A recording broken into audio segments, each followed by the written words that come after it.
유치부 친구들, 우리 유치부 친구들 설 명절 다들 잘 보냈나요? 우리 설 명절에는 떡국도 먹고 나이도 한 살 더 먹고 우리 세배도 하고 용돈도 받죠? 우리 친구들 코로나 때문에 이런 것들 다 잘했나 모르겠어요. 이제 곧 전도사님하고 만날 날도 얼마 남지 않은 것 같아요. 우리 유치부 친구들 그때까지 건강하게 잘 지내다가 곧 교회에서 만나요. 유치부 친구들, 전도사님이 지난주에 했던 설교 기억나는 친구들 있나요?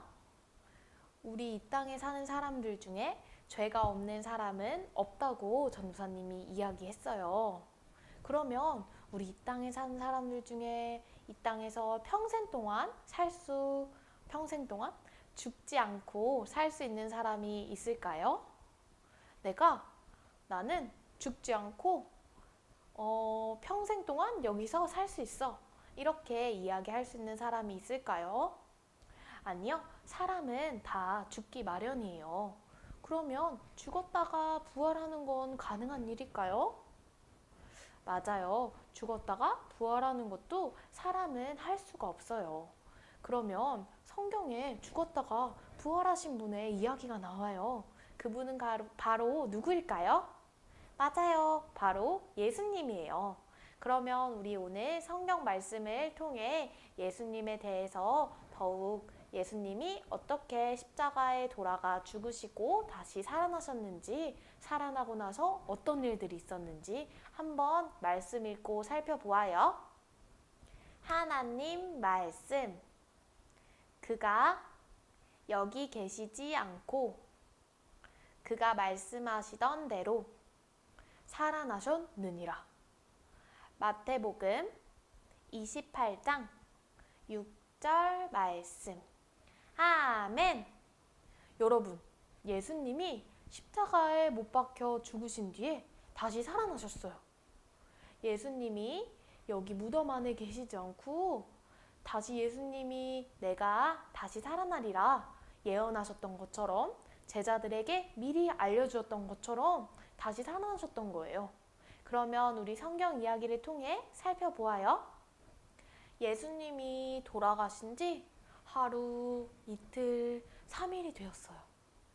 예수님을 따르던 막달라 마리아와 또 다른 마리아는 예수님을 살펴보러 무덤으로 찾아갔어요. 그런데 그 무덤 안에는 아무도 없었어요. 아무것도 없고 텅 비어 있었어요. 그 열린 무덤 앞에서 옛날에 이스라엘 무덤은 돌덩이 이렇게 큰 것으로 무덤을 막아 놓았는데 그 문이 열려 있고 그 안에 아무것도 없으니 이 여자들이 놀랐겠죠? 그런데 그 열린 무덤 앞에 천사가 앉아 있었어요.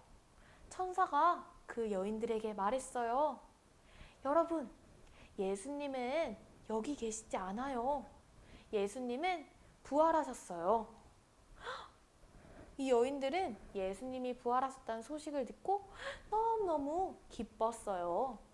천사들에게 이 소식을 들은 막달라 마리아와 다른 마리아는 이 소식을 제자들에게 전해주려고 곧바로 달려가던 길이었어요. 그런데 그 길에서 부활하신 예수님을 딱 하고 만난 거예요. 예수님은 여인들에게 이야기하셨어요. 여인들은 예수님께 경배하며 부활하신 예수님 앞에 절했어요. 그러자 예수님이 이야기하셨어요. 내가 다시 살아난 것을 무서워하지 말아라. 제자들에게 가서 내가 다시 살아난 것을 전하여라. 여인들은 예수님이 다시 살아난 것을 보고 어떤 마음이었을까요? 조금은 무서웠을 것 같아요. 죽었던 사람이 다시 살아나다니. 하지만 무서워하지 말라는 예수님의 말씀을 듣고 여인들은 제자들에게 찾아가 예수님의 말씀대로 예수님이 부활하셨다는 사실을 전했어요. 하지만 제자들은 아무도 예수님이 부활하셨다는 소식을 믿지 못했어요.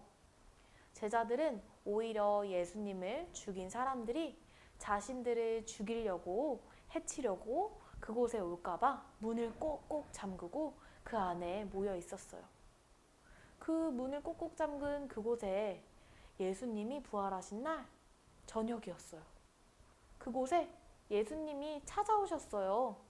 숨어있던 제자들 앞에 예수님은 나타나셔서 제자들에게 말씀하셨어요. 나는 너희가 평안하기를 바란다.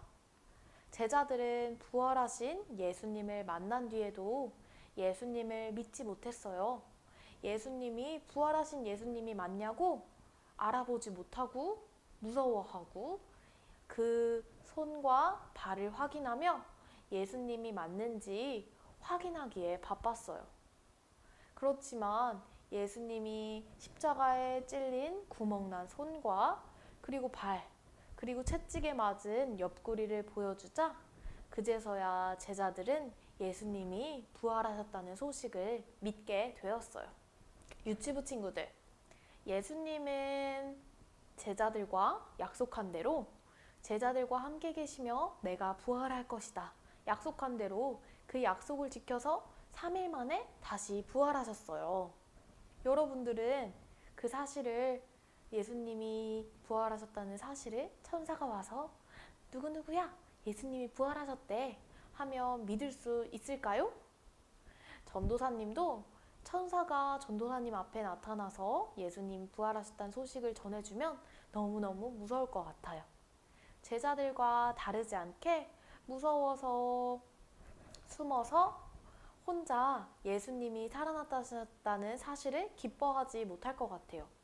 하지만 예수님이 다시 살아나셨다는 그 기쁜 소식을 듣고 기뻐했던 사람들도 있어요. 우리 유치부 친구들, 여러분들은 예수님이 십자가에 못 박혀 죽으시고 그 살아나셨다는 사실을 믿지요? 그러면 그 살아나셨다는 사실을 듣고 마음이 어때야 될까요? 맞아요. 너무너무 기쁘고 감사해야 할 것 같아요. 그 천사들이 전해줬던 소식에 기뻐서 바로 그 소식을 전하러 달려갔던 그 마리아와 다른 마리아처럼, 막달라 마리아와 다른 마리아처럼 우리 유치부 친구들은 예수님이 다시 부활하셨다는 그 소식에 너무너무 기뻐할 수 있는 우리 어린이들 됐으면 좋겠어요. 여러분, 예수님은 나를 위해 죽으셨어요. 우리 유치부 친구들 위해 한 명 한 명 위해 다시 죽으셨다가 그리고 부활하셨어요. 이 땅에서 오랫동안 평생 동안 살 수 있는 사람은 아무도 없어요. 그런데 여기서 죽고 다시 살아날 수 있는 사람도 아무도 없어요. 하지만 그 힘든 일을 예수님은 해내셨어요. 예수님은 우리를 만드시고 창조하신 하나님의 아들이기 때문이에요. 우리 유치부 친구들, 예수님이 성경에 나는 부활이요 생명이니 나를 믿는 자는 죽어도 살겠고 무릇 살아서 나를 믿는 자는 영원히 죽지 아니하리라 이렇게 말씀하셨어요. 우리 예수님을 믿는 사람들에게는 영원한 생명이 주어지기 때문이에요. 그것은 우리가 이 땅에서 살아갈 때 가질 수 있는 행복과 영원한 생명이 아니고요. 우리가 하나님의 나라, 하나님과 함께하는 그 나라에 갔을 때 누리는 영원한 생명이에요. 우리 유치부 친구들은 지금의 삶이 너무 기쁘고 행복하고 좋아서 하나님 나라에 안 가고 싶은 사람들 아무도 없겠죠. 우리 유치부 친구들이 하나님의 나라를 기대하면서 항상 그 부활의 기쁜 소식을 전할 수 있는, 용기를 내서 전할 수 있는 우리 어린이들 됐으면 좋겠어요. 우리 유치부 친구들이 항상 건강하게 잘 지내면서 예수님을 전하는 어린이가 되어요. 우리 유치부 친구들 다 함께 손 모으고 기도할게요. 하나님, 감사합니다. 우리를 위하여 예수님을 보내주시고 부활하신 예수님을 믿게 해주셔서 감사합니다. 우리가 부활하신 예수님을 기쁨으로 전하는 어린이 되도록 도와주세요. 예수님의 이름으로 기도하였습니다. 아멘. 우리 유치부 친구들, 이번 한 주간도 우리 유치부 친구들이 예수님을 더욱 기억하면서 나를 위해 십자가에 못 박혀 죽으신 예수님을 한 걸음 한 걸음 더욱더 따르면서 그렇게 살아가는 어린이 될 수 있도록 전도사님이 간절히 기도할게요. 우리 친구들 다음 주에도 건강하게 다시 만나요. 안녕.